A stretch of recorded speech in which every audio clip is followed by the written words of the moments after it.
Hi everyone, my name is Sergey. I want to discuss a browser feature that's there in the wild for 8 years, but nobody is really using it, and discuss some reasons why initial implementation was changed a lot after some time, and now it's in the version 3 state from version 1, and just discuss some bypasses of content security policy and how to make it work for you and without any bypasses and being sure that it does what it's supposed to do. So content security policy is basically a mechanism for a web server to tell a browser to bound or limit the web page that is being rendered in the browser. For example, well, we can go over a couple of examples. Like basically, content security policy is a HTTP header, response header. That header name is content security policy, and then you have this simple grammar to describe the content security policy. It basically semicolon separated directive name and some value sequence. So for example, here is default source self and script source self codejQuery.com, which means that we allow any resource to be loaded only from itself, from the origin of the web page that was served, except scripts. For scripts, we want it to be loaded from self and codejQuery.com. I'll just go really quick over a simple example. We had to switch laptops, so I want to open this file to show you. No. Okay, I'm not that familiar in Portuguese. Tell me. Oh, okay, Text Wrangler should work. Here, yeah. It's very simple HTML page. I hope you see it. Yep. Maybe you don't, but content security policy can be delivered both as HTTP header or as a meta HTTP equiv tag, HTTP equiv value of meta tag. So in this case, we are just reading the HTML file from the disk, and we're setting content security policy to be script source self. And we don't have any scripts on this web page, and we'll try to load it. Here, we loaded the web page, there's nothing wrong. Now we can pretend that there's some injection on the web page, and we'll try to inject a script tag on the web page. So we're creating programmatically a script element, setting a text of that element, and trying to append that element to the body of the document.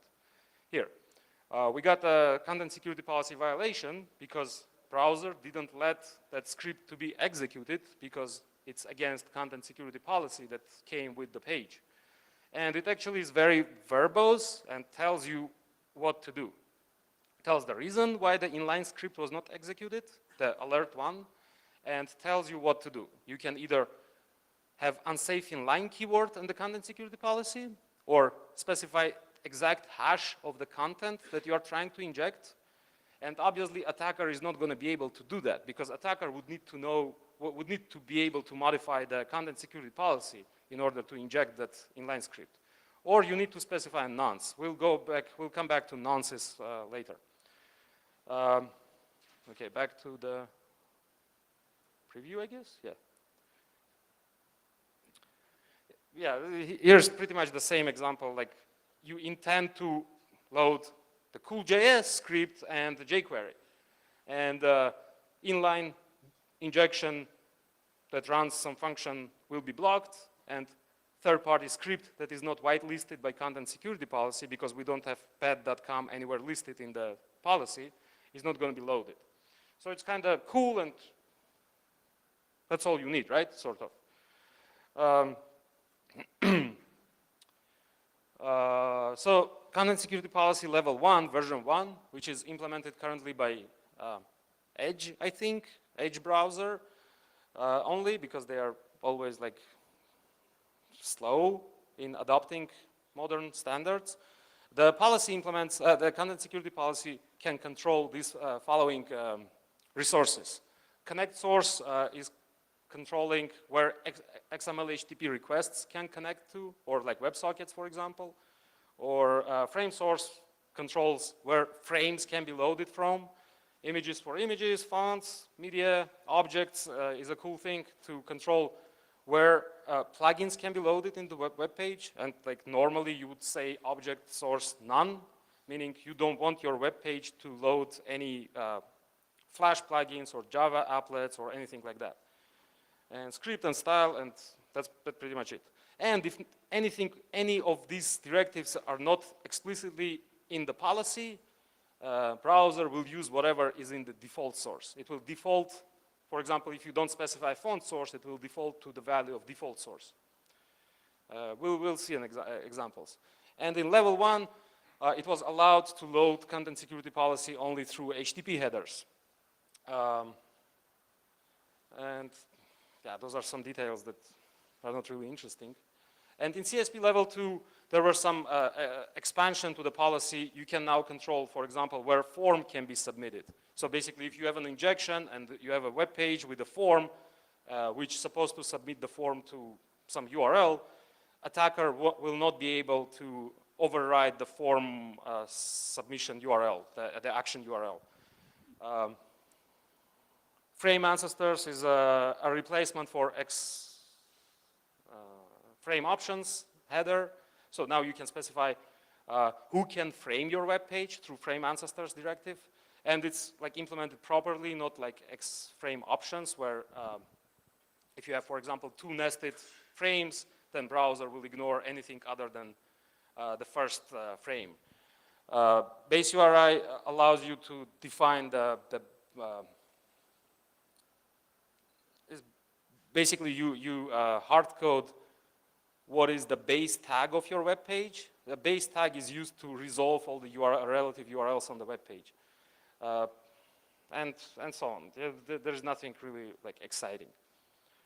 And there are some, I'm listing what are the changes. Yeah, for example, yeah, the very important change in CSP2 was they expanded the source expression to be not just the origin, like in the example we saw here that I'm saying codejquery.com, which means anything from codejquery.com, doesn't matter what the HTTP scheme is it HTTP or HTTPS, anything will be allowed to be loaded.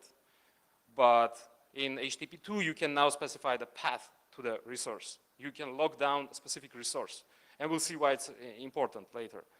Oh, and level 2 introduced nonces and hashes. Now you can specify a hash of a resource that you are expecting to receive from some third-party server or first-party server. We'll go back to what security policy violation is. And basically, these are directives that are supported in CSP3, which is the current state of content security policy. And yeah, if you wonder who is using content security policy, all the major guys are using it. Like Google's, any website served by Google is using content security policy very extensively. Like Gmail or Google Maps or anything pretty much. It's just, if you go to google.com and look at response headers, there might be no CSP at all because they will enable CSP after you authenticate to the website. Yeah, new directives introduced in level 3. This is the support, the can I use website. Basically, level 1 is supported by all the browsers except Opera Mini, which is not really a browser. Level 2 is supported by everyone except Internet Explorer, which is not a browser as well, I think, these days. And if you want details about content security policy, actually, I personally spent lots of time to make the specification be readable by a developer or by a penetration tester. And do not go to the official link. Official link is this W3C, W3.org TR. TR stands for technical review, I think. CSP, don't go there because even Anne, who is the maintainer of HTML specification, says the up-to-date specification is hosted at this URL, at W3C GitHub.io. Yeah, TR stands for trash in their slang. This is not really interesting. This is the timeline where certain directives were implemented. I think in Chrome, okay, worker source was implemented in 56. That's, I think, the freshest directive that was implemented by Chrome. 49 implemented require SRI for, and I actually implemented the spec and the directive in Chrome. It was really a challenging thing because like implementation took, I don't know, maybe 4 days, but then writing tests for Chrome took me like another 3 weeks. But there's nothing, like it's pretty easy, and everyone can start contributing to even Chrome, because there will be somebody who will review your PR, will guide you how to fix mistakes and how to write tests. So anyone basically can start contributing to open source browsers like Firefox or Chromium. Okay, now if you want CSP, what you should do, and like, do you really need it? You don't need CSP if it's completely static website, because there is nothing to protect from, and especially if static website doesn't store any state, like it doesn't make sense to use CSP there. Or if you have too many cross-site scriptings, you will be buried under violation reports that browsers will send you, and you won't be able to triage, like, you will be really overwhelmed by the reports that browsers from all over the world is going to send you. So start with something small, and we'll go over it. So as I mentioned, do not use, do not trust the whole origin. Like, do not trust code.jquery.com, especially if you are not controlling it. Because jQuery can be compromised anytime, and you will not know about it. And the better idea is to, I think I have an example for this. Like if we open this, nope, it's not this one.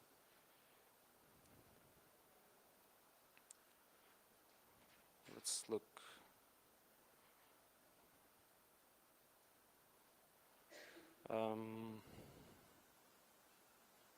Text Strangler. Yeah, for example, a simple page where we say default source self, so any resource can be loaded from itself only, except, and scripts are also can be loaded from self. This is kind of redundant. But in content security policy, if you are not explicitly allowing inline scripts, they are forbidden. So here we have an inline script. We have a script tag where we have some JavaScript, which does something. Now, this will be forbidden. And here, like we have a violation which says browser tried to evaluate a JavaScript which is inlined, and content security policy does not let you evaluate it. Now, what you have to do one of these 3 things. Unsafe inline, which will allow any inline scripts, which probably you don't want, because any injection is going to appear in the browser as an inline script, and you won't be able to distinguish if it's something you wanted to run or it's something malicious. Okay, let's go back to the presentation. It's a little messy. Yeah, here I'm saying that to whitelist the script that you wanted to whitelist, for example, you can use unsafe inline.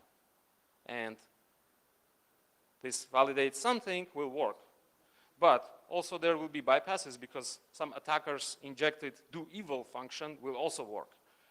And also, for example, if you load something from code.jquery.com, something that you trust, which is, say, jQuery version 2.2.4, an attacker can inject an external script tag, which will point again to code.jquery.com because you whitelisted it, but he will load something vulnerable, like jQuery 1.6.2 is vulnerable to like reflection attacks. Or an attacker can inject something like this and it still will work. So that's a problem, so there must be a way to fix it, right? well, I'm not, we'll talk about problems first. So another problem is if you don't specify object source or default source in your policy, malicious or not malicious, I don't know, any kind of plugins will be allowed on the web page. So if there's an injection, an attacker can do something like this. Can inject an object, can inject a Flash plugin with allowed scripts, which is like known vector for cross-site, another cross-site scripting. So something that's not exploitable right now might be exploitable. Also, you can whitelist schemes. For example, you can say that script source data or script source HTTPS. It's a cool thing to, for example, if you say HTTPS, that would mean to the browser that you only allow scripts to be loaded only from HTTPS URLs and not plain text. But for data, you cannot really specify what kind of content you expect within the data URL. So when you whitelist the data, that means an attacker can inject any kind of data URL, which can be, for example, something like this, something like a script do evil. Also, if you try to whitelist a JSON-P endpoint, JSON-P is it's a long story what JSON-P is, but basically JSON-P is a mechanism to JSON-P will reflect back a function, reflect back and evaluate a function that you specify. For example, if you have something like, oops, if you have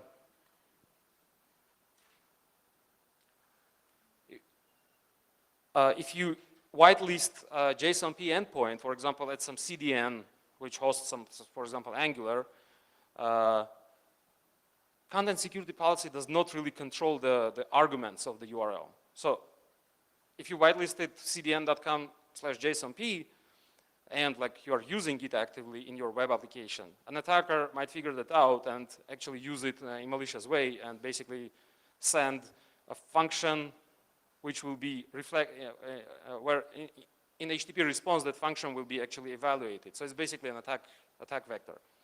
And content security policy cannot do anything about it because it does not really control the command line, the URL arguments. Like you cannot say, I only allow callback equals good. Any JSON-P requests, any request to cdn.com/JSONP are going to be allowed.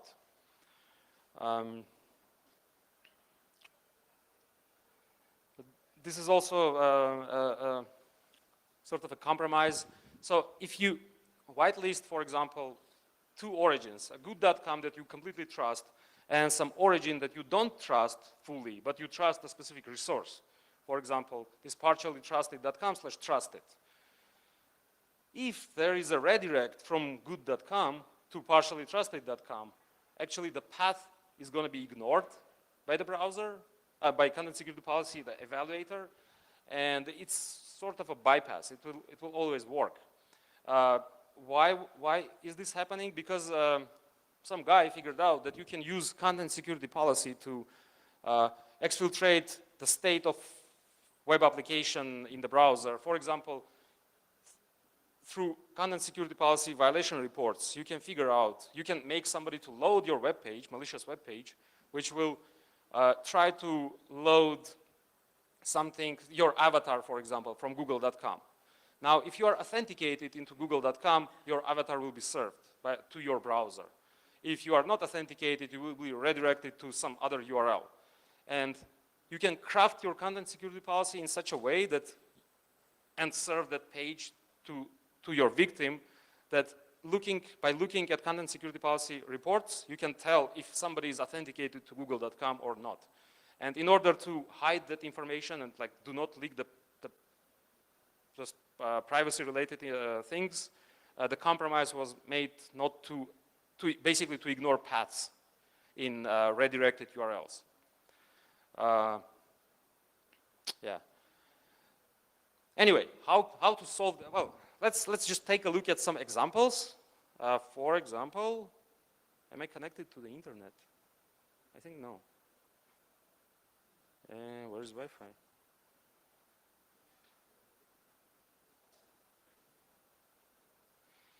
I can you please help me to connect?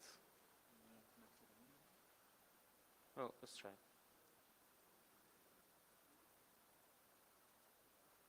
We can just look at some, yeah, it's not connected because I think Wi-Fi is not connected. Okay, then it doesn't matter. For example, I can just verbally tell you, for example, what happens on twitter.com.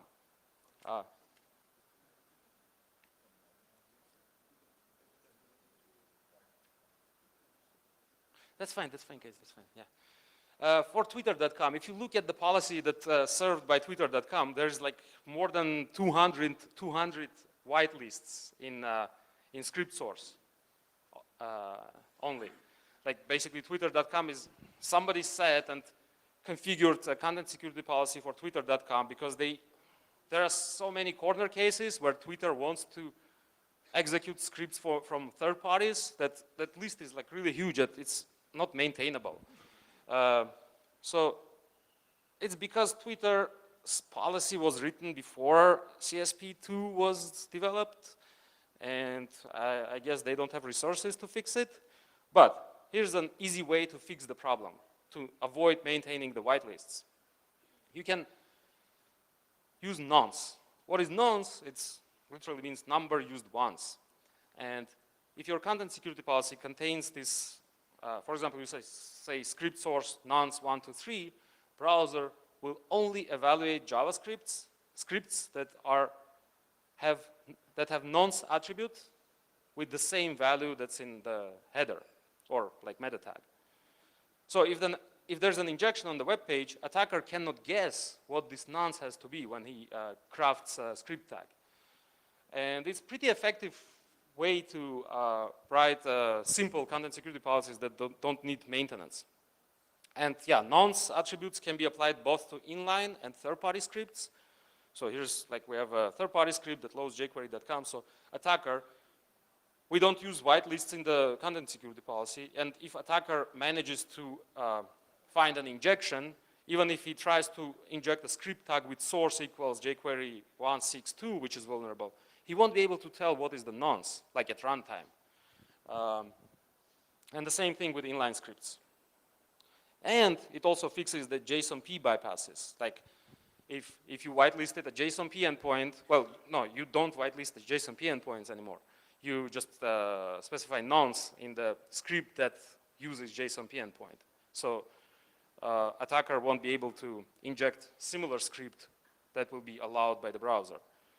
But there's a little problem. If you are using some JavaScript library or your actual code is creating dynamic scripts, for example, it does document create element script and then like does something with that script, that script is not going to be evaluated because you don't have the nonce. You can actually specify nonce by like doing el.nonce equals the actual value, but the framework that you are using, for example, AngularJS or jQuery, should be aware of the nonces, and basically every component in the chain should be aware what nonce is, and that nonce should be added before you try to append child the script to the DOM. So how to fix it? Actually, I thought I had another slide, but yeah, whatever. These two guys from Google who are actually the like security engineers, they are making sure that Google web apps are behaving in secure manner, came up with this keyword called strict dynamic. So the idea is that you have very simple content security policy, no matter how complex your website is. All you do is you have this script source nonce and strict dynamic keyword. What this means is that your web page trusts a script which has this nonce, and whatever that script is doing, it's trusted. It's like basically trust propagation. So you can write a script that would load another script from somewhere else, or like would dynamically construct other scripts. And that would mean if strict dynamic is there, browser is going to allow it. So this is good when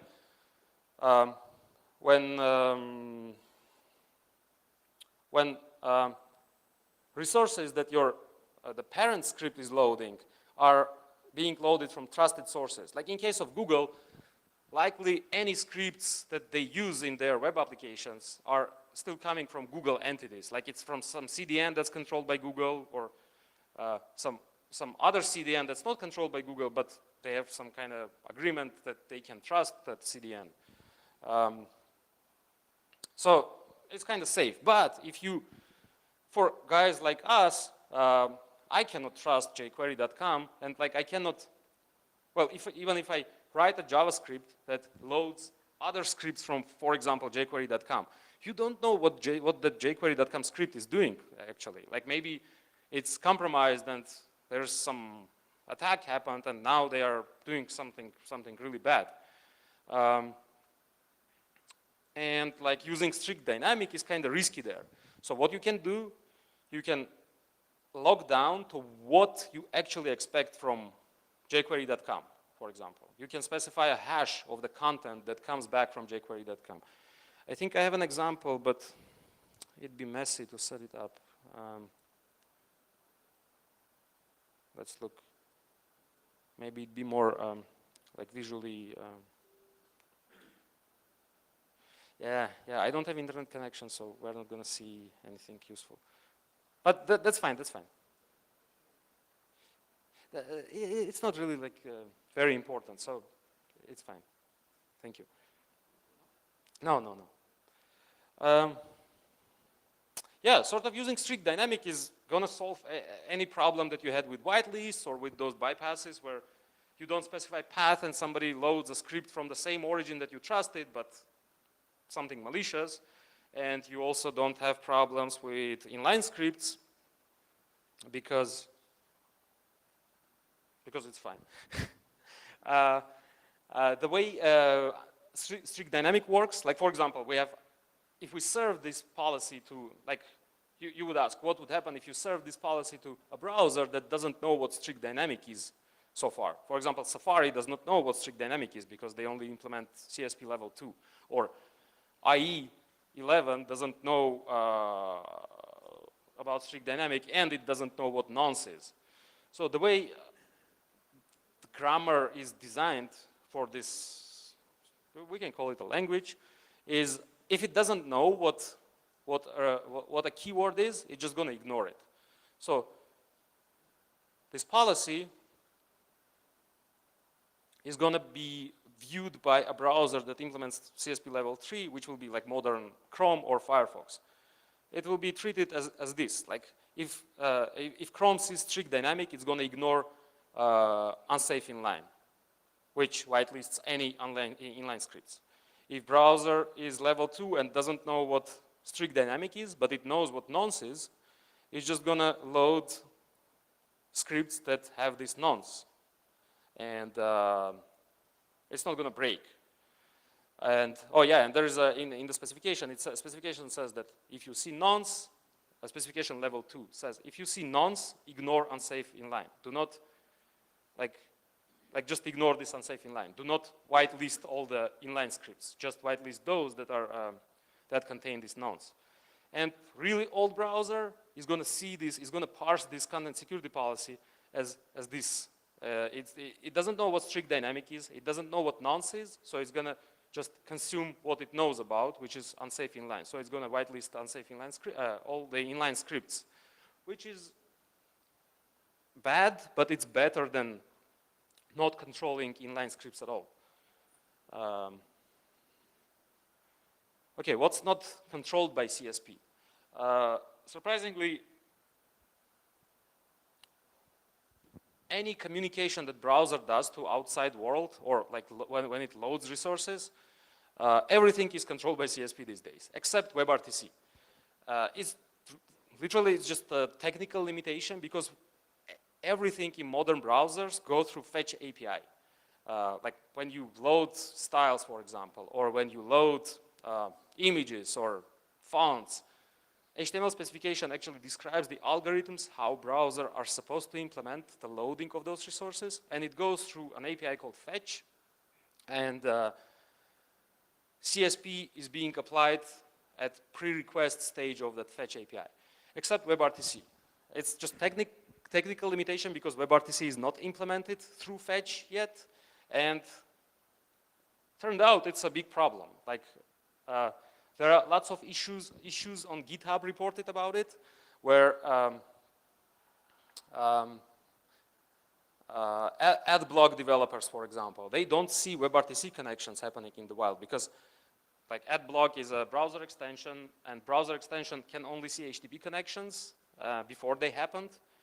And they don't see WebRTC, and even if you have content security policy specified, content security policy like mechanism implementation in the browser is not going to see WebRTC as well.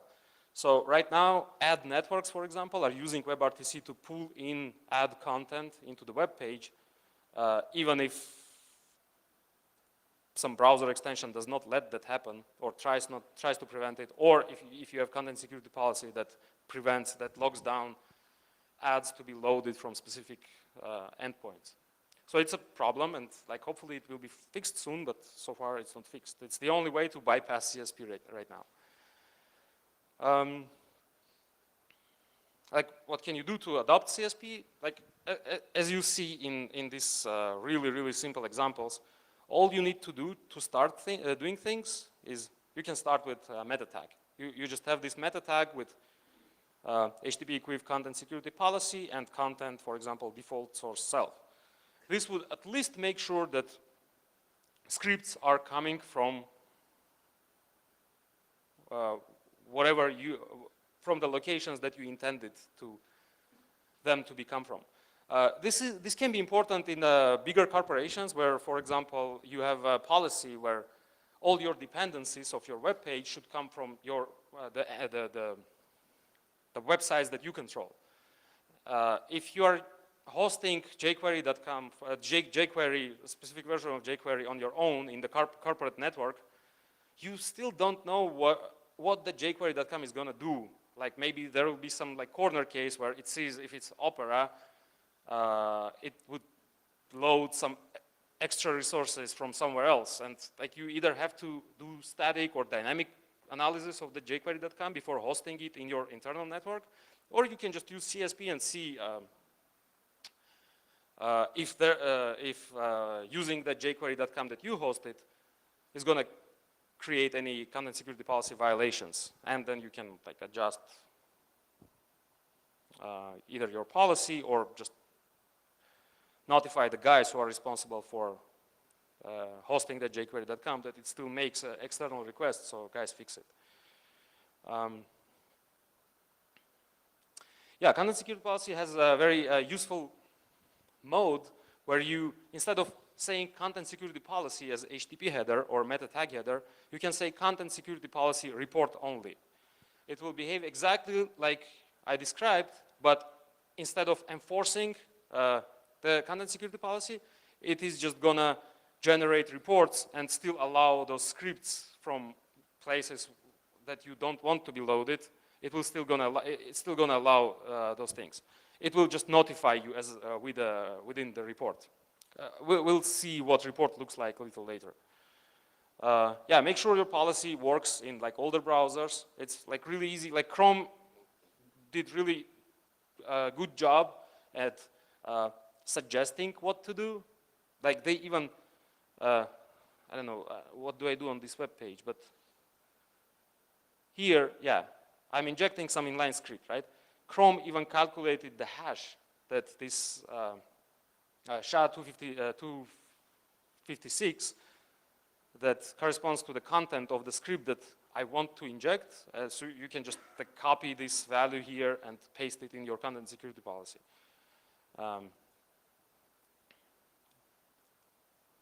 I'll skip unsafe hashed attributes because it's really, like I think it's going to be removed from the specification because there are some arguments.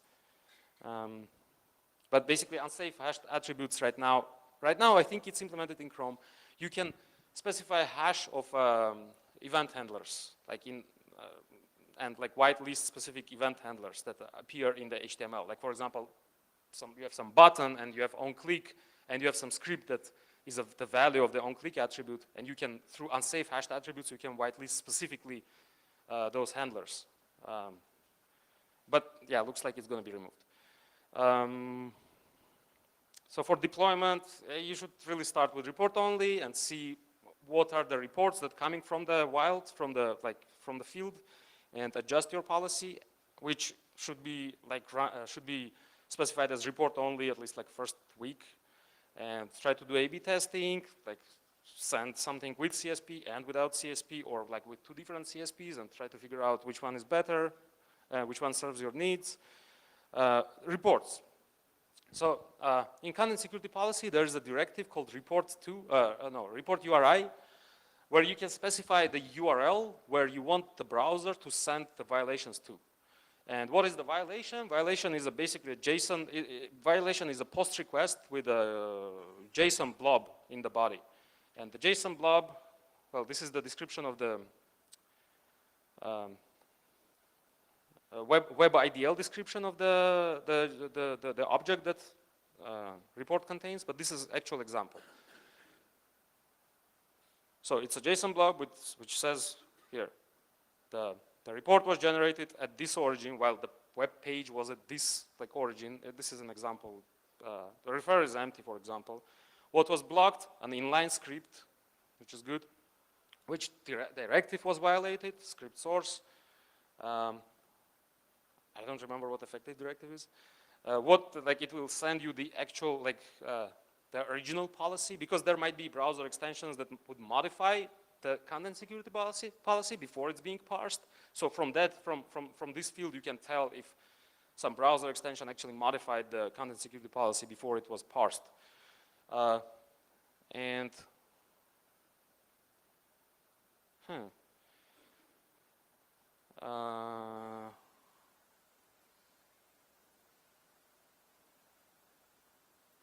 This field, sample, was added really recently by these two Google guys, Michel and Lucas. And now, content security policy violation also contains a snippet, first 256 bytes of the script that violated the policy. Like in my case, I tried to inject alert 1, and I actually know what happened. Because previously, it was really hard to tell what caused the violation. Like without this field, this report is quite useless, because yeah, you know there was violation somewhere, but what was violated and how it was violated, you didn't know. And people were just ignoring their reports, because you cannot tell much by looking at this without this sample. And yeah, version 3 now contains the sample property, which hints you what was actually how violation occurred.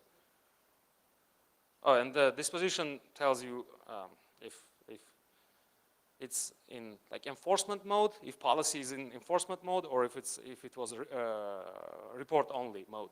It will just basically say report only instead of enforce. Unfortunately, still, for example, I have a web app that uses CSP, and I receive violations, I don't know, every day. And there's a lot of noise caused by browser extensions. Like, for example, all kinds of ad blockers will try to block something on your web page, and that would cause a content security policy violation. Or if there's an extension that changes, you have an extension that changes default styles of the web page, that will try to inject some custom style that you didn't want to be injected, and you actually enforce it through your content security policy, and that will cause a content security policy violation.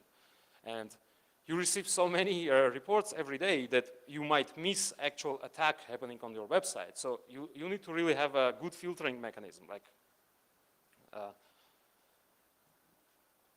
I don't know, maybe you want to ignore violations caused by style sources or image sources, because you don't really care if there was image injection on your web page.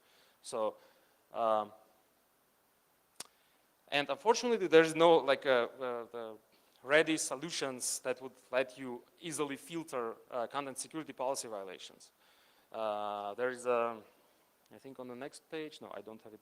Well, on my last slide, I have a resources listed, and for example, there's a paid service called CSP report.io, I think. and you can point your your report URI to that service, and they would do some aggregation and do some like analysis of the violations, but I don't think it's good enough. And there's room for improvement, and I'm still waiting for somebody to develop something nice that would analyze the content security policy violations. Best practices, yeah, try to avoid whitelists. Because we know that they are bypassable, and like strict dynamic is pretty good solution for almost everything. Always have default source, because you don't want, if you don't have default source and, for example, don't have a specific resource directive, like you don't have font source specified, that means fonts are allowed from anywhere. Browser is not going to enforce anything. Or, for example, if you don't have default source and don't have object source, objects or plugins will be allowed from anywhere. So always have default source in your policy. And like default source none will by default restrict anything. Nothing is allowed to be loaded if you have default source none. Use nonces wherever possible, at least with your scripts and styles, or maybe just scripts. And consider using strict dynamic.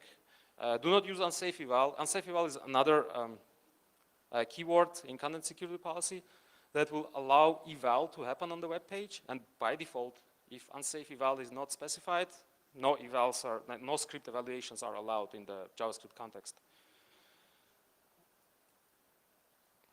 Here are some statistics that I ran on Alexa Top 1 Million. Like in September 2016 compared to June 2017, there are much less policies found with report-only mode, which is probably good because people probably switched from report-only to like enforcement mode. Still, adoption level is pretty low. From 1 million websites, only 15,000 are using in 2017. But like I scanned without authenticating into the website. So maybe they, like Facebook, for example, serves CSP after authentication. So I'm not counting that. Lots of people compared, like if you compare September 2016 with June 17, much more people are started using reports and started collecting reports.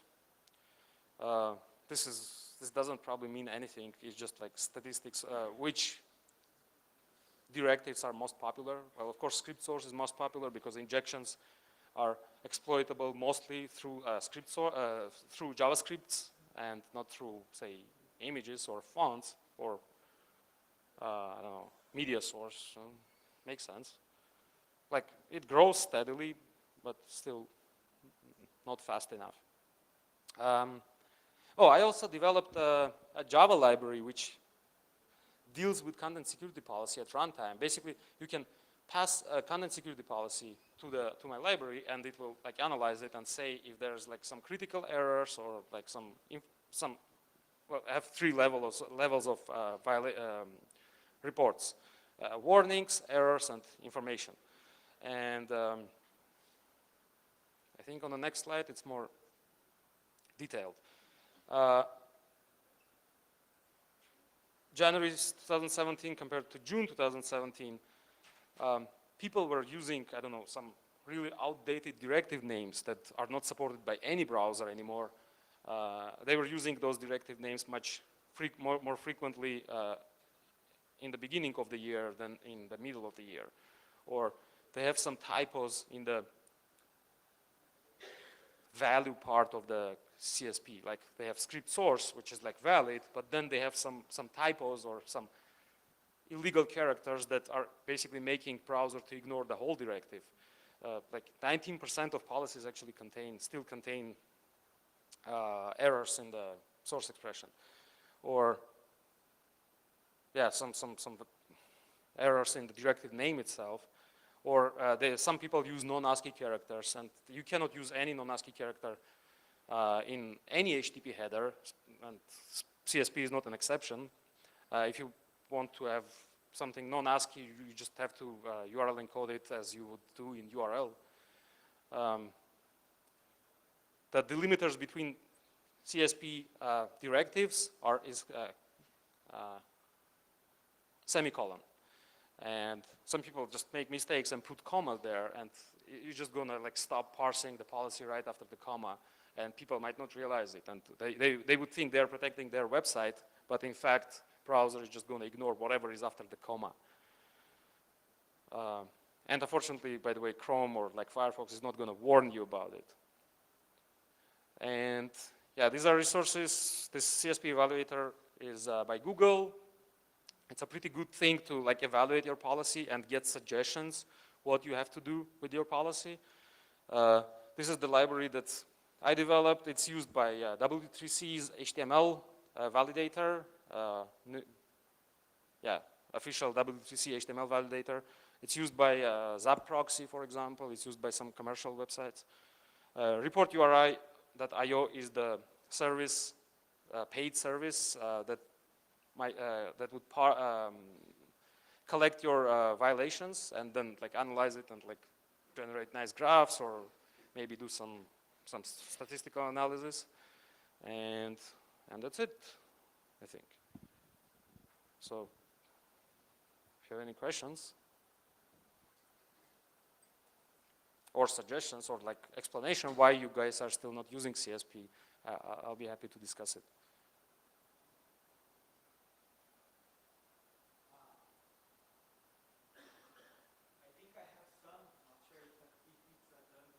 Sure.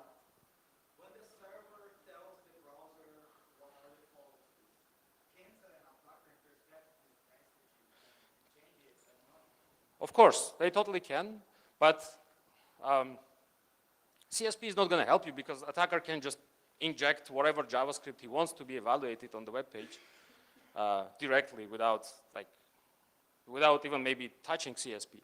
But the idea is, it makes sense to use CSP with HTTPS and like really secure HTTPS. Like you shouldn't really. Yeah, assumption is that you should always use HTTPS these days. Yeah, and Chrome and Firefox are doing really good job deprecating websites that allow plain text communications. And CSP is also like have a couple of directives that enforces it. There's a upgrading secure request directive that basically instructs a browser, even if your web page that you served contains a plain text link to something, like for example, image that has HTTP scheme, browser will ignore that HTTP if there is an upgrading secure request directive in CSP. Browser will ignore HTTP and upgrade HTTP to HTTPS blindly. Or there's another directive called block mixed content. It will not let, it will not let plain text communications happen within the web page if you have that directive. It will basically enforce, and so like attacks like HTTPS downgrade will not work on the web page. And that's only enforceable by CSP these days.